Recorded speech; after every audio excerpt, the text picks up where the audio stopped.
France and England are out of the World Cup. Well, not exactly. Spain and Argentina are going to play for the championship. And who's going to win each division in baseball? That's today on the Winning Season with Seth G. I'm your host, Seth G, and let's do like we have done on most episodes and jump right into the World Cup. So let's start with France versus Spain. What an interesting game. And I think going into this game, most of us definitely thought that France was the favorite. I think they had played so well throughout the tournament, and Spain had been just a little under the radar, I think. And what we saw from Spain was just incredible technical and tactical execution throughout that game. France did not have an answer for them, and I think Spain's trip through this World Cup has been so interesting because all of the coverage and the conversation has been about Erling Haaland and Kylian Mbappe and Jude Bellingham and all these players, Lionel Messi, of course, and they've been taught. All those teams have had such the focus because of the superstar power, and then you have Spain, who, let's be honest, Lamine Yamal is a superstar, okay? But not exactly the way those other players are. First of all, I think he turned 19 last week, and he's certainly not, in current state, the scorer that those other players are, which is probably why maybe you'd put him in kind of the next tier down. But with that being said, Spain goes out there with a perfect tactical setup with players who understand their role. And as we've discussed before, this idea of how do you limit mistakes and how do you play as flawless as possible is something that they have been able to accomplish. And so they did that against France. France did not have an answer. Honestly, looking back at that game, Spain dominated that game. It wasn't really even, I hate to say this, I don't know that it was overly competitive. And congrats to Spain as they move on. So let's get into England and Argentina, which was a very, very different game. It's hardly, I'm trying to figure out where to even start on this game. So I think the teams play fairly even, and then England gets a goal. Great play by Anthony Gordon. Great goal on a cross. But then England did something that I think is inexcusable. So the soccer term is that they bottled the game. Now, for those of you that may not be that familiar with soccer, what that essentially is the equivalent of is a college basketball team being up 16 with 6 minutes to go and they try to slow it down. I think we all know how that works out. It doesn't. The other team begins to score. You struggle to score in the half court. Momentum shifts. And this is exactly what happened to England. So Thomas Tuchel takes off most of his attackers and replaces them with defenders when the game still has 30 minutes to go. Now, ironically enough, somewhere in his mind, he thought that they could keep Argentina from scoring for 30 minutes while putting all of his players in the box. I want to go back to how or why Thomas Tuchel is the coach of that team. He's the coach of that team to do literally to do the exact opposite of that. This is one of my big criticisms of Gareth Southgate. This is exactly what Southgate would do, and it cost England over and over and over again.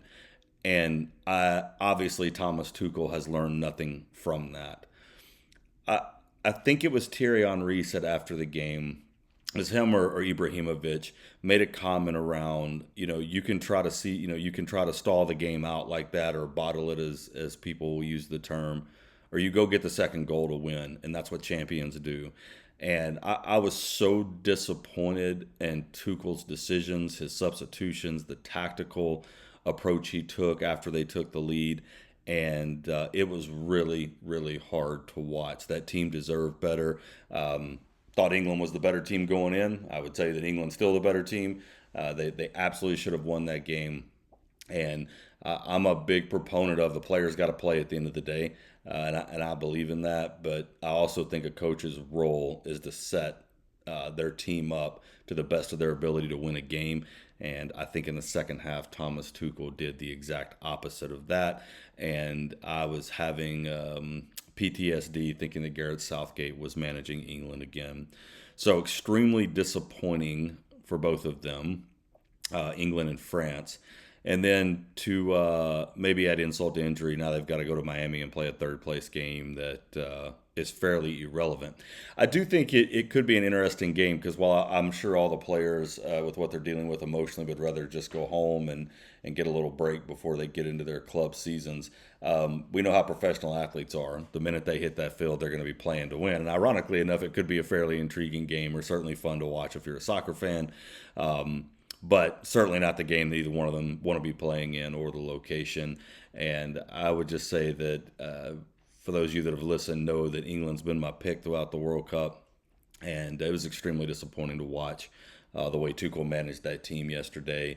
I think if you're in charge of the English national team, I think you got to make a tough decision on whether he's who you want to continue with. And again, I the World Cup is so there's so much tension in the World Cup. It's like the Olympics. Like it's 4 years before you get another chance.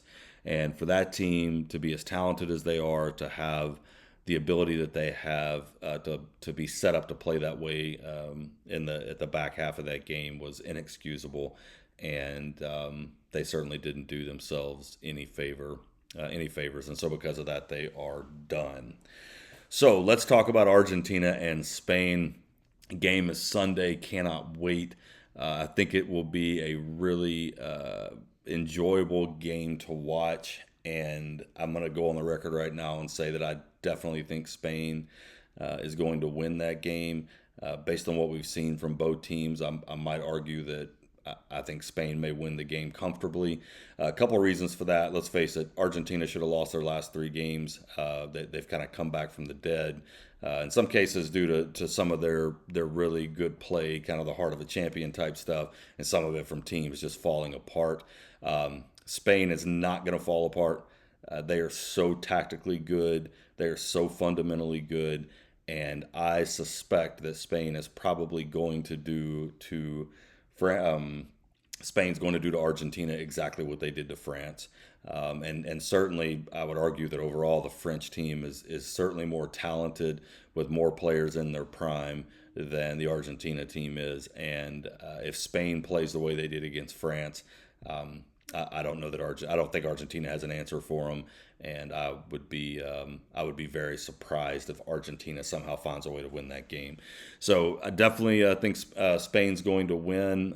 It's probably a 1-0, maybe a 2-0, 2-1 game. I don't expect Spain to score a whole lot per se, but I do think that they will do just enough to win. And I do think Argentina is going to really struggle to score against them. So be a very interesting game to watch. Definitely think Spain has the upper hand, even though I'm sure a lot of people would disagree with me. But I just think that they're so tactically sound. And as we've talked about on previous episodes, soccer is like a lot of sports. It's going to come down to who makes a mistake. And that Spanish team, again, no one's flawless. But if you watch them play, if you're not a big soccer fan, you might even argue it's a little boring. But it's so tactically good. And again, about as flawless as you're going to see a team play typically. So I suspect more of that on Sunday. I think has well been said. Why in the world we're playing the World Cup final in New Jersey, I think is still a little bit of a head scratcher. But looking forward to that and can't wait to see where that goes. All right, well, let's jump into baseball. So baseball hosted the Midsummer Classic this week. There's not an all-star game in sports that gets anywhere close to Major League Baseball. It's always been the best. It's a game you can play at full speed, even in an all-star game. I want to start with the home run derby.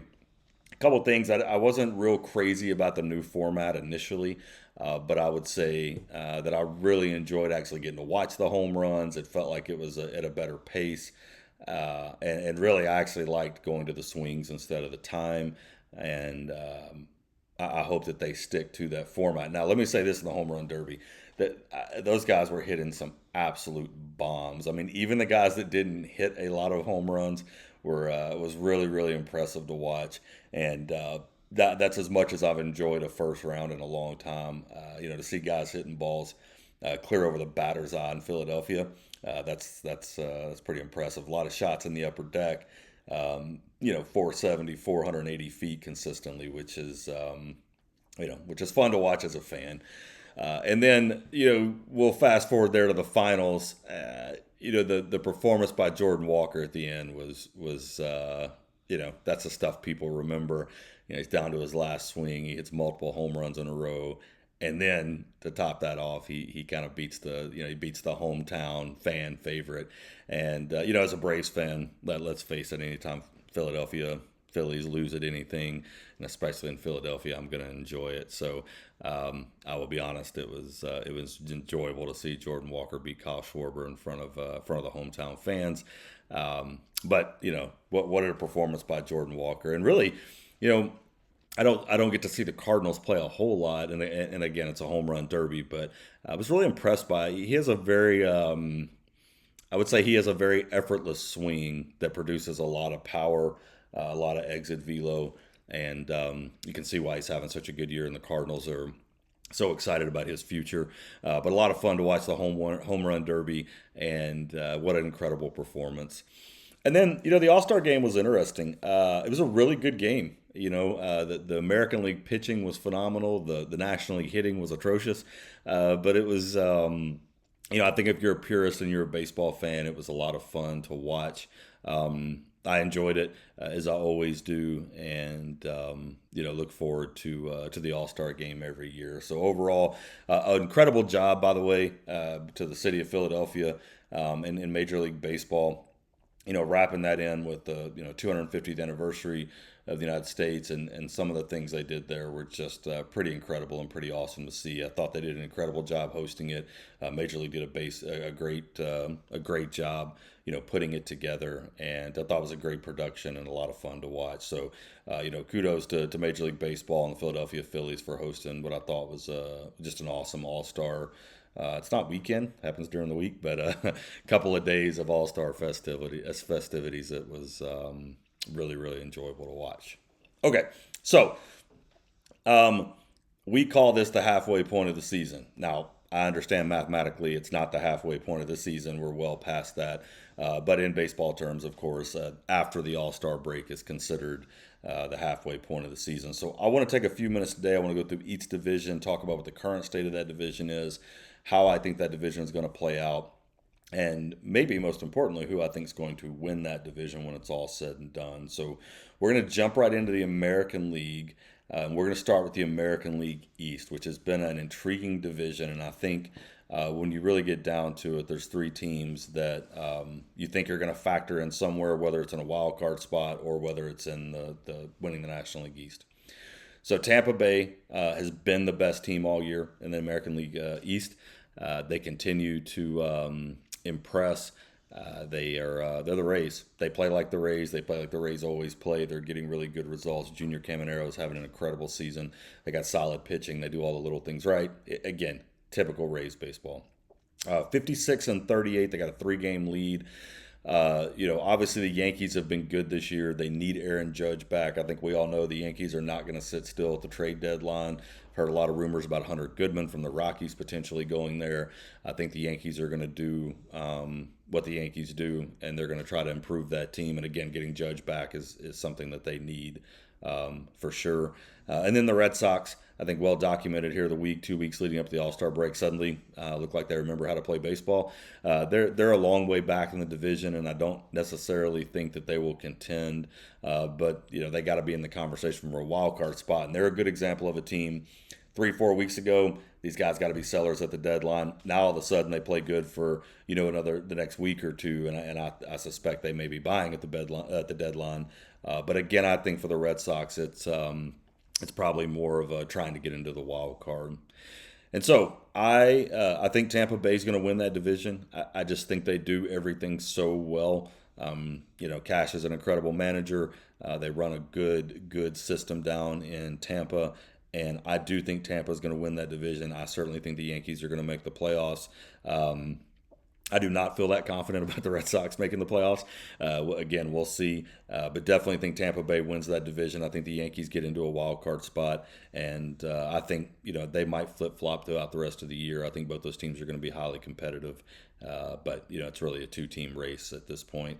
One thing too, it's interesting after the All-Star break. I don't think anybody would have predicted this, but the Toronto Blue Jays are in last place in the American League East. They've got the worst record, and they're even a half game behind Baltimore. And I'll be honest with you, looking at that team, nothing tells me that that's going to change. And I actually expect them to be sellers at the deadline. And I'd keep an eye out for Kevin Gausman. I feel like he probably ends up somewhere else. And certainly already heard his name mentioned with Atlanta. So interesting to see where that goes. All right, let's move on to the Central. This might be one of the most intriguing divisions in all of baseball, and I think I certainly didn't expect to be saying that at the beginning of the season. Let's start it out with the really good is the White Sox and the Guardians. So the Guardians are not a surprise. This has kind of been their division. Them and the Twins, maybe a little bit over the last 10 years. But what I will say with the Guardians is they're 51 and 46. They're tied for first place, and they're doing it without their superstar. So a little bit like the Yankees and Aaron Judge, they need to get Jose Ramirez back. But I think that this is going to be such a fun race to watch. We talked about the White Sox. I think it was last episode. I'm sorry, 2 episodes ago maybe, where they've just really had an interesting season. I am intrigued by them in the second half. I think one or two things is going to happen. I think we might see them take off. I think there's just as good of a chance that they kind of fall apart down the stretch. So we'll see how competitive they stay. But with that being said, Twins are only 3 games back very quietly, and then the Tigers, a lot like the Red Sox, suddenly seem like they remember how to play baseball and have been playing really well. They're 6.5 back right now. That team certainly we know is talented and has had a lot of success. So outside of the Kansas City Royals, who've been one of the worst teams in baseball, I think every team in that division is completely still in play. I think they're going to be fighting for multiple playoff spots between the wild card and winning that division. And I will tell you right now, it'd be really hard to say that the Guardians aren't going to win that division, and I definitely think that's who is going to win. But I think the White Sox, Twins, and Tigers all are going to have a say in it. And I would probably say this is baseball is probably going to be baseball's most competitive division as we play out the last games here over the next couple of months. So looking forward to see how that plays out. But I definitely think the Guardians are the team that I would give the upper hand there in the Central. And then we go to the American League West, which is a little bit of the opposite of the Central. I don't know how else to say this other than this is a collection of poor teams playing for a playoff spot. The Mariners and the Rangers have really kind of been at the top of the division back and forth throughout the season. This division is just tough for me. I don't think any of the teams are very good. I think the Rangers have been playing much better. We've talked about this. Can they sustain that? I don't know. I think what they do at the trade deadline might have a lot to do with that. You just keep thinking the Mariners are going to take off, and they just continue not to do that. This division may be, while I would argue it's probably the worst division in baseball, it's also probably the hardest to predict. I'm going to take the Mariners just based on the fact that on paper they should be winning this division easily. But I think the Rangers are, they're going to have something to say about it. And I think the Astros are as well. I'd be interested to see what the Astros do. They seem to be in selling mode much more than buying mode. But they're only 3 games back. Again, the division's not very good. But I think if I had to pick a team right now, I'm going to go with Seattle. But again, not based on anything Seattle's doing that I'm impressed by, much more so just because I just don't know what else is in that division. And I think the Rangers, again, even though they've played really well the last month or so, I'm still not sure who that team is exactly, which is kind of crazy to say when you think about we're almost 100 games into the season. But I think the trade deadline may have a big impact on that division, good and bad. Okay, so let's move on to the National League. I think the National League's probably, I think that it's maybe a little more top heavy, but I also think there's still really some fun things to watch. So let's start with the National League East. So you got the Braves 2 games up on the Phillies. I think much talked about. 2 months, the Braves are the best team in baseball, first 2 months, and I don't think there's any question about that. They were the worst team in baseball in June. July, small sample size so far, but not much better. And this team, as we've discussed on the show before, is a little broken, and they need a lot of help. Now, on the help front, I will say this: you've got Schwellenbach, you've got Smith Shawver, you've got Murphy, and you've got Acuna, all starting rehab assignments. Um, I don't know that Murphy, is Murphy going to give you more than what Bart's given you? I don't think so. Murphy hasn't hit here in about 2 years, and I know he's battled a lot of injuries, so I'm not sure where that fits in. But there's no doubt the Braves lineup is 10 times better with Acuna in it. And as discussed, that team is probably going to be dependent on what they do at the trade deadline, and certainly get Acuna healthy. And if they could get Austin Riley to even be a shell of himself, that fixes a lot of their problems. And then I think their starting pitching is problematic as well. But again, if you could get Smith Shawver, Swellenbach, if Waldrop can get back into form, but that's a lot of ifs on a team that is not playing well and certainly does not carry any good momentum into the second half. And then you've got the Phillies, by contrast, who were one of the worst teams in baseball for the first month and a half, and then have played excellent since then. I think they're the team we thought they would be. I think the first month I certainly didn't think that's who the Phillies were, and didn't think that's where they were going to end up. They made a manager change. Philly's been much better. They've gotten to within 2 games, and I suspect here in the next week or two, unless something changes, they will be leading that division. And then I think the great story in the National League East is the Miami Marlins. They're only 4 games back, playing outstanding baseball. A little bit maybe like the White Sox. Can they maintain that for the rest of the season? I mean, probably not, right? But again, stranger things have happened, and I think the Marlins are right there. I think everyone looks at that race as the Phillies and Braves, and I think that it is. But the Marlins are right there, and who knows? Maybe they make a couple of moves at the deadline to bolster that team. But honestly, in the current state today, I could not sit here and pick anybody to win this division but the Phillies. The Braves just have too many holes right now. I'm concerned that Anthopoulos will do enough at the trade deadline, just based on past behaviors, I'll say. And if we're going to put our faith in a couple of really good pitchers who haven't pitched in a long time, I just don't think that's a recipe for success. And I think the Phillies are a much more solid team. They're not waiting on a bunch of guys from injuries, and I think the Phillies probably end up winning that division. Do I think the Braves make the playoffs? Yes, I do think they make the playoffs, but I think the Phillies right now are much better positioned to win that division. And I would say keep an eye on the Miami Marlins to see what they do over the next couple of weeks. All right, let's move to the National League Central, where the Milwaukee Brewers have really been the best team in that division all year. I would say outside of the Dodgers, they've been the best team in the National League. And a lot like Tampa Bay, right? They're just doing what the Brewers do. They pitch well, they play good defense, they manufacture runs. It's a pretty. They make the game look a little simple. You might argue it really is that simple, although much more difficult to execute. But I just don't see anything in that division at the end of the day that's going to change that. I think the Brewers win that division. I don't know that it's overly competitive. The Cubs. The Cubs are 5 back. Cardinals 8.5 back. Could they push there? Maybe, but I think the Cubs and Cardinals are certainly their best chances is a wild card spot. I just don't see anybody catching the Brewers. I would say the only caveat to that is if the Cubs really buy a lot at the deadline, which is possible, I suppose. But when you look at that division, it's really hard to think that someone's going to overtake Milwaukee, and I suspect Milwaukee will be buyers at the deadline. And so interested to see what they do there. But I think, again, you'd be hard-pressed to pick anybody in that division besides the Brewers. And, again, I think they're very similar to the Rays. Not a lot of star power. You maybe don't watch them and, sit on the edge of your seat. But they just do everything really, really well. And certainly I see nothing at all that's going to change that. And then we'll get to the most boring division in all of baseball, which is the National League West.